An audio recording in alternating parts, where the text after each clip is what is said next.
Let me just reiterate that all of our churches that let us know they need a service, they need a value, they need to save some money, when they come to our site, they essentially will determine what is the area they're primarily looking for, let us know that, and that information goes to that partner who provides that special value for the churches. Understand that information doesn't go anywhere else. That information is protected. I know that one of the things that always has disturbed me over time is if I sign up for something at a conference, I sign up for something on the website, and next thing you know, I know that my information has been given to somebody else, and now I'm getting a dozen things that I did not ask for. That will not happen with us. You can trust that information will go only to the partner and to ourselves as far as what you are looking for. Now that partner will then be in contact with you.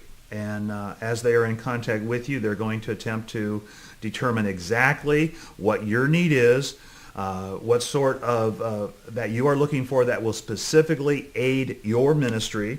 And then they will suggest some alternatives, some suggestions, some recommendations related to what will work best for you. That'll totally be between you guys. Save Your Church money as a network will receive not one penny. If you buy $100,000 from that partner or you buy $100 from that partner, not one penny will go from that partner to Save Your Church money.